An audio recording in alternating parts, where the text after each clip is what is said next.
folks, how you doing today? Well, I'm outside, I'm on Pepe, and I want to take you up to Pond 1. I've tried recording this video several times, talking about what we can do when we're designing ponds in order to help manage how long the pond is actually inactive, frozen over in a very cold temperate climate. So let's go up front and see if I can finally get this recorded.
Okay folks, I'm up here at Pond 1, a kidney-shaped pond, and I'm going to try and move the camera on here so I can show you this. So here's Pond 1. That direction is south, and you've seen this pond in other videos. It's a kidney-shaped pond with a peninsula right over there, and there's a willow tree growing up in the peninsula. There's a couple of benches. One is destroyed right now. Sorry about the crunching sound here. You'll hear some motors running in the background from the neighbors. However, this pond is still frozen solid. I wouldn't want to walk out on here because I could break through. It does have margins around the side, which are shallow areas where we have all the marginal plants that are wetland plants growing as well. However, it's fairly deep, especially over in this end over here. When I consider whether a pond is going to thaw early in the spring or late in the spring, with all other variables being held constant, the things that I think about are certainly, is there running water in the system? So if you have a pond that has a stream going into it and a way of the water to egress out of the pond as well, then certainly that pond is much more likely to thaw out more quickly or potentially not even freeze at all. So running water is one consideration. Number two, the amount of solar exposure. So this pond, you could see there's a fair amount of shadow on the surface of the pond because that direction's south. Right now we're getting some solar exposure from the southeast because it's morning. And although it's winter time and the trees are all defoliated, there's still some sun hitting this pond, but it isn't getting quite as much solar exposure as the other ponds. There isn't water running into this pond, but the other thing is water can run subsurface as well, and these large hugelkultur pits, which are all around down below, have a large network of water running through those systems, and they're below the frost line, so it's warmer ground level water. There is an area right over by that tree, right over directly across there, between the two evergreens, where there's a significant area of a hugelkultur pit that was broken into when digging this pond. and I've talked about the hugelkultur pits and the biodiversity in those areas, nutrient rich, and the microbes that are concentrated in those areas, similar to what you might find in a marginal zone or in a coral reef. So with this pond, this is one of the last ponds to thaw by springtime. So now we're going to go down to pond 2. Bear with me just one moment.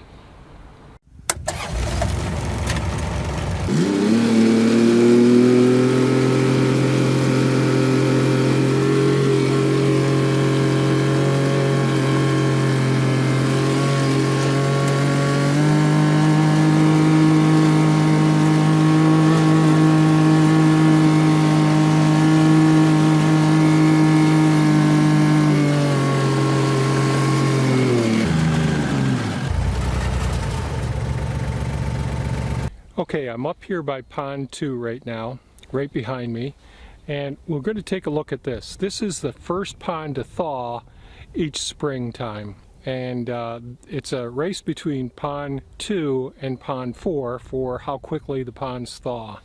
So this pond actually has some water that runs through it. Let me turn the camera around.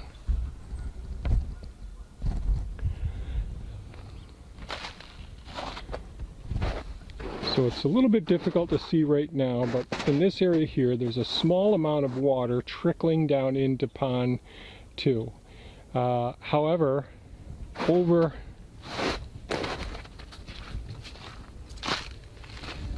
right over here on this margin, right over here, now there is a marginal zone all the way around, and that's why you see all of the reed plants and cattails and irises that are here. And this is where the fish all come up, and you probably can't see. There's minnows all over in here. I'll try and see if that's possible to see some.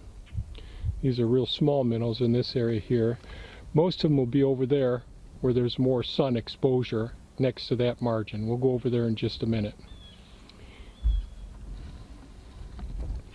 But underneath this area right over here, when we're excavating this pond, which was put in after the huge hugelkultur pits were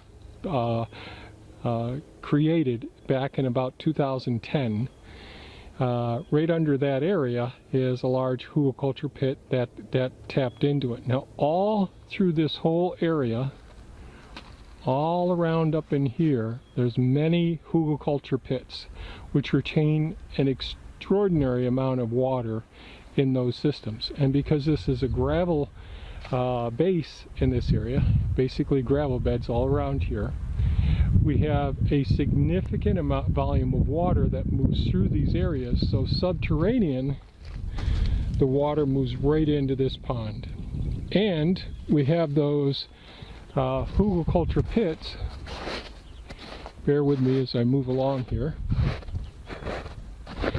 And this is one of the spillways. Now it's still below freezing this morning, from one of the swale systems. So the spillway comes down, works its way down in here,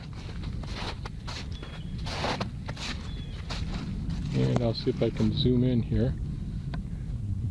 It's so bright I can barely see the screen of the camera, but you can see at least even right now there's moisture moving in here, and the water dives down underneath. Let me see if I can get my finger in there, right down underneath that area there. And this swale system drains from the main access road, our driveway down there. So the water comes down from both ways, comes underground here,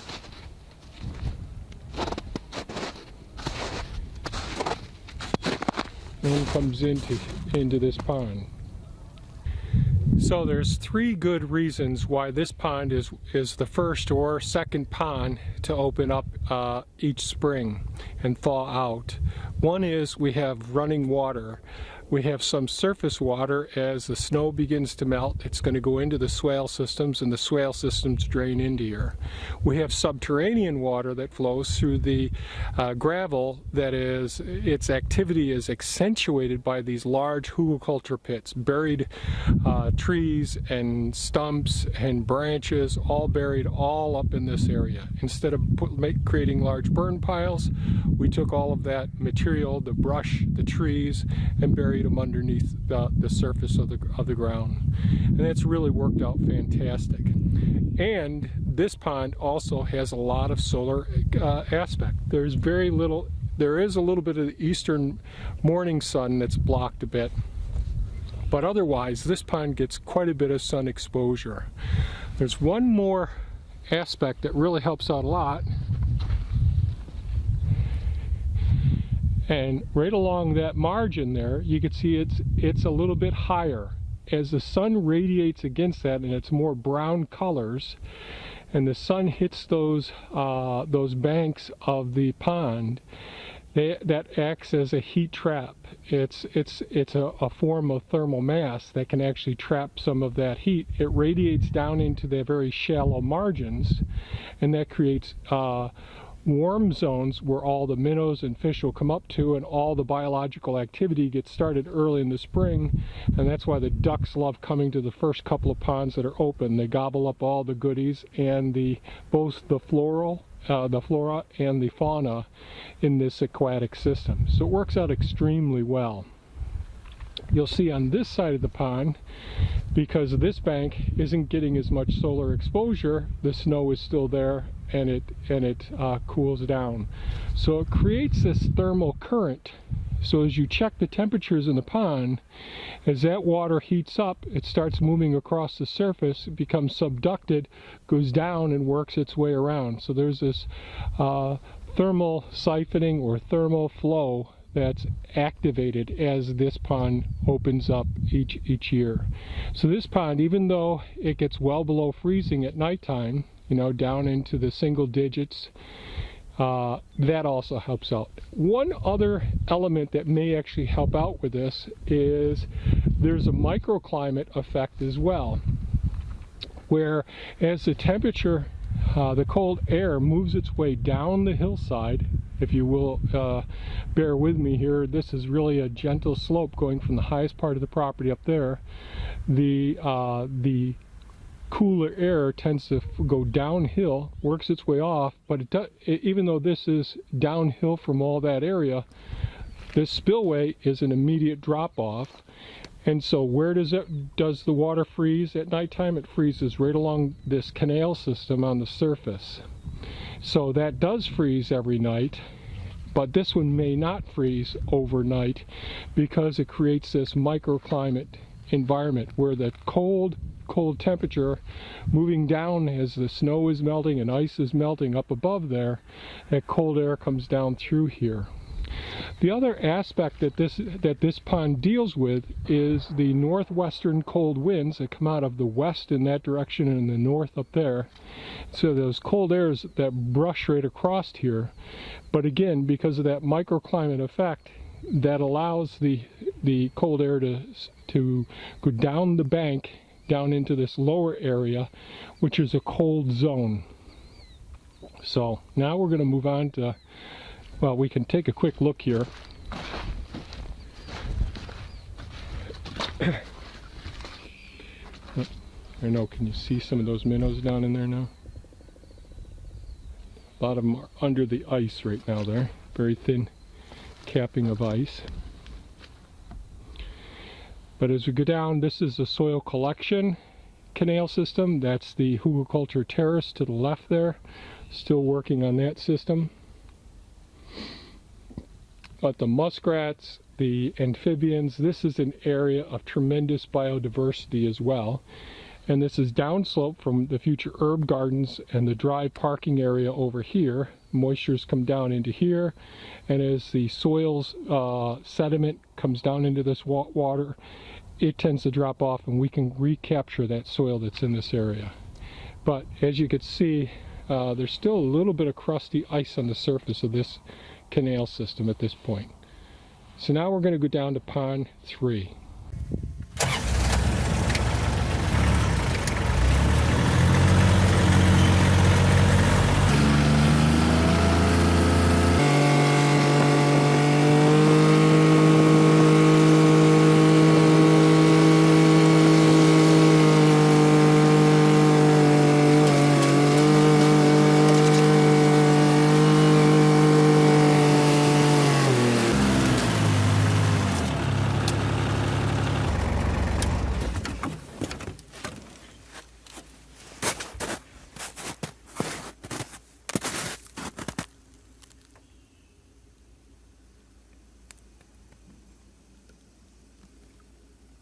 So I'm down here at Pond 3. Pond 3 is right behind me here, and the south is in that direction down there. And to the east, you can see there's lots of wood lots all along in here. So although you could see there's a fair amount of sun reflecting off the snow here, and it's winter time, so the deciduous trees are not necessarily allowing complete shading of this area. And as you could see, the rocks that I placed along this margin right here are just starting to get solar exposure right now. And you can see right along the base of those rocks, you can see a little bit of thawing because of the thermal mass of those rocks. But because there's so little sun that actually hits these rocks, this pond stays pretty darn cool. So this pond is completely frozen over at this point. All around in here, it's really frozen pretty darn solid. And that's the canal system, which we'll go to in just a minute over there, that collects the water, the bioremediation system. So here we have some running water that we just looked at when we parked Pepe. There's a small amount of trickle of water coming down underneath the snow down here, working its way through the rocks, coming through here. There aren't any hugelkultur pits up here yet, because this is wooded land, but up there's hugelkultur pits which feed into the canal system. So although there is some water moving subterranean here because of the gravel system, there isn't a lot. There's a fair amount of surface water as the snow melts up above up there that comes down through this little trickling system and works its way into one of these small little invaginations going into the pond. There's a couple of these. I'll show you the other one.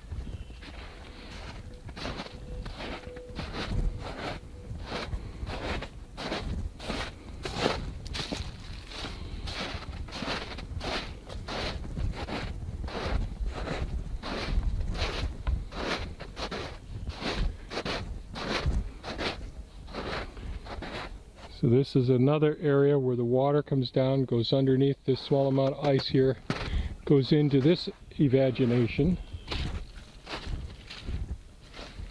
And you can see it's shallower here, and there's a little more sun that hits this area.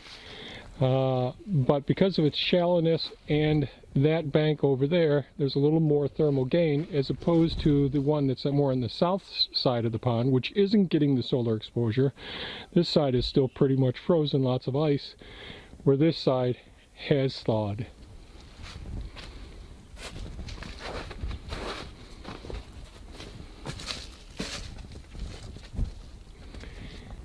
So it's all snow all up around in this area. We're in the wood area. The snow gets deeper as we go further south here on the property. This pond is probably the second last, one of the second last ponds to actually thaw, this and Pond 1, because they just don't get as much flow from the subterranean area or from the surface area. All the ponds are connected, but this is off the back side. It's more of a storage depot for this pond.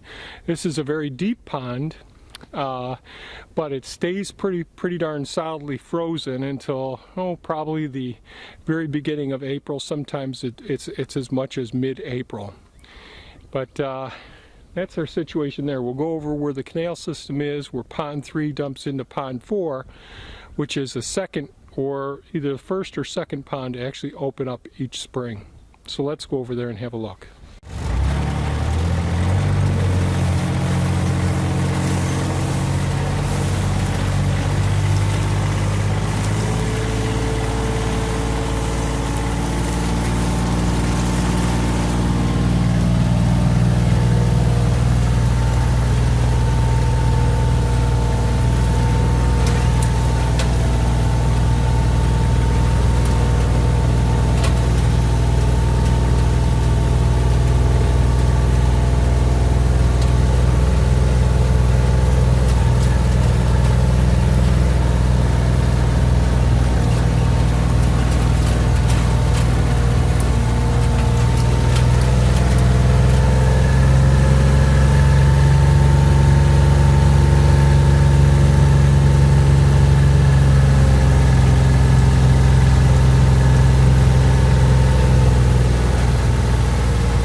that's the canal system that we talked about next to the hugelkultur terrace right up there.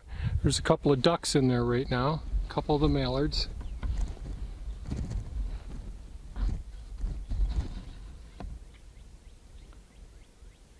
Can't really get in much closer with this camera right now, but there they are, male and female, gobbling up in that soil collecting system, and it's also one of the farmscaping systems that we have, so it provides multiple functions. But that canal system, soil collection canal system, goes through the spillway right down here, comes through this little marginal area. Not sure how well this is going to show up. You can see a small trickle of water making its way down into the system here.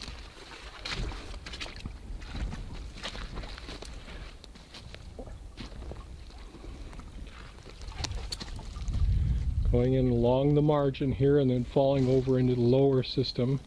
And there's the canal system. Now there are a fair number of minnows down underneath there. And there's always a bunch right underneath this little dock. I don't know that you'll be able to see too much. But quite a few of the fish make their way down in here. Now again, it's still mid-morning, so it's still frozen. And again, this creates a microclimate. So this is all uphill. The cold air can come down and it gets captured in this area. And therefore you see the ice underneath here. There's more ice starting at the level of where the bridge is as we go into Pond 3 over in that area over there. So the ice thickens as there's less solar gain. And the other thing to notice is as we get out here, this wall, this block wall, is very warm. It's acting as thermal mass. It's gathering all the heat, the solar energy, heating up this marginal area here and adding warmth to this canal system. On that side of the canal system, it isn't getting as much solar exposure, therefore it stays frozen on that side. This side creates a great deal of warmth, and the water tends to circulate this way. As it gets warmer, as the spring advances here, the water will work its way up and create this little small current going up this canal system at two different levels, not going side to side, but at two different levels. So that's really interesting how that system actually works. And again, here's where the canal system, the soil collecting canal system up there where the hugelkultur terraces, spillway down across the main access road down into the canal system that is the part of the bioremediation system. Hopefully the wind isn't so bad right now with this new sock on this. And then we get the water is taken underneath the driveway here.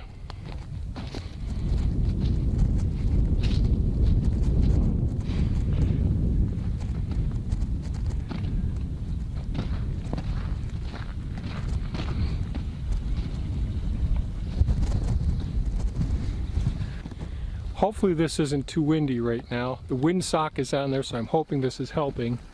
So we just talked about the canal system, how it works there, and then it feeds into the Pond 3 that's over in that direction, the other side of Pepe there. And because of the way the pond is, an outpouching of the whole canal system there, it doesn't have the water circulating, especially early in the springtime. There just isn't that much circulation of the water in that system. So the water comes out of the bioremediation canal system, the first half of it goes underneath the driveway here.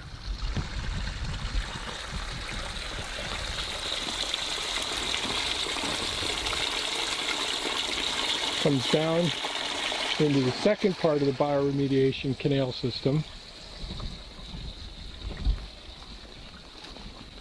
Goes through this canal system.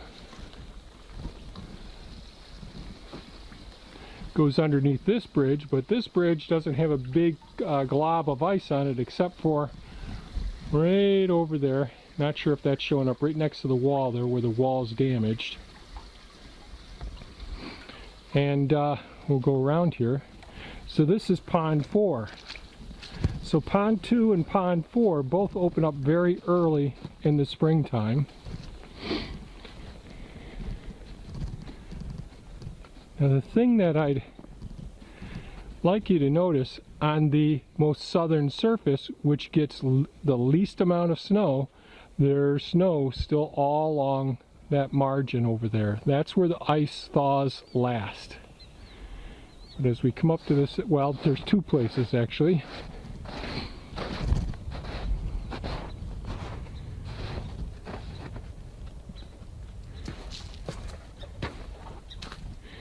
So this is another area where the snow melts last. Because although this wall gets a lot of solar exposure, like the rest of the walls do around there, there's Jess.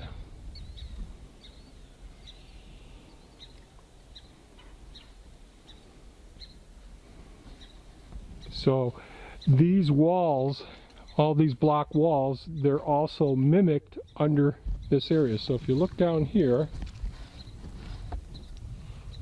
that's a block wall there as well, another 3-foot deep block wall. So what ends up happening is the solar exposure against this wall, or anything, it doesn't have to be a block wall, it could be rocks, it could be earth. As the sun hits that surface, it heats up, stores that heat energy, doesn't allow the cold temperatures to affect it as much. This pond is still affected by the microclimate, where the cold air is going to rush over the surface, drop down into this area. But this pond, it might get a small skimming of ice on it because the air gets trapped in here, but because of the high thermal capacity of the water volume, all the block and the margins here, this pond actually is, it's so hard for this one to freeze solid. It's the last one to freeze and it's the first one to thaw.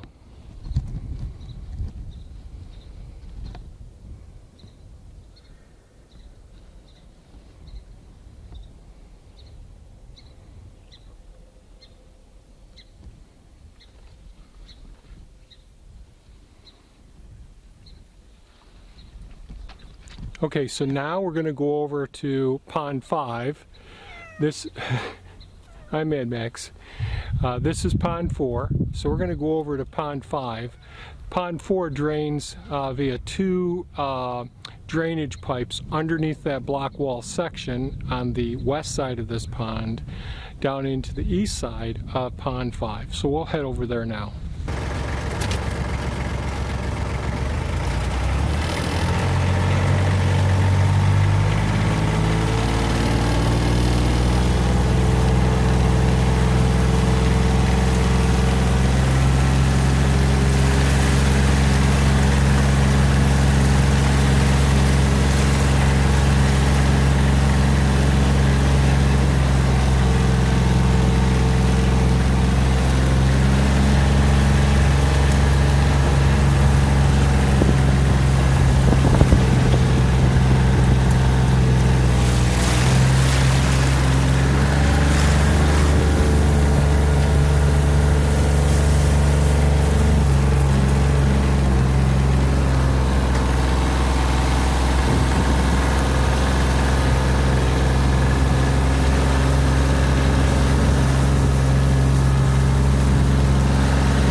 Okay, I'm down here at pond 5, which drains from pond 4 right up over there.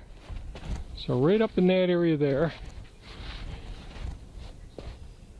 That whole area there is pond 4. You can see the banks are built up on this side. Again, the property slopes down towards the camera here.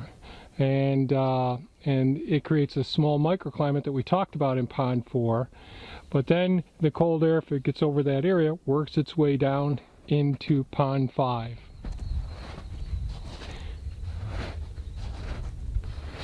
And pond 5 is now open. So to orient you, to the left of the screen is to the west, and that's where a lot of the snow comes in and just builds up over that area we just drove through. And there's lots of snow on that side. The morning sun is trying to melt this bank. It's a little bit tough as we get further to the south. That bank near the chicken coop way over there actually does start to warm up. The island starts to warm up on this surface of it, on the southern surface, and the warm western sun starts to warm up that bank over there next to the gazebo and all. However, this pond is critical that we get it wide open and thaw it out so that the ducks can go. Right now they're all up by the chicken coop. They just went in to get a bite to eat way up there. And they're waiting to get back to the pond, waiting for me to get the heck out of their way. So this pond is also the pond that I've been patching using cardboard and leaf material over the last few years. And each year it's been getting better and better. One of the problems I have with patching this pond is that the cardboard starts to work its way down and get towards the base. So I'm still working on that bank over there where there's still, again, this is all gravel and sand area, and therefore it makes it much more challenging putting in pond systems. So pond 5 and pond 6 are the two ponds that I have the most challenge with keeping them. Pond 6 is the worst. It's pure sand in that area. But again, this is a pond that we opened up and be able to get the ducks out into it, so they're safe. The coyotes can't really get to them because the ducks and the goose can get to the island. And they're safe once this pond thaws out in the springtime. So that works out pretty well. Now this pond drains down this drainage swale system here,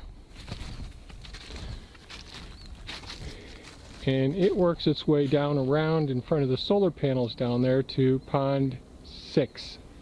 So we'll go down there next.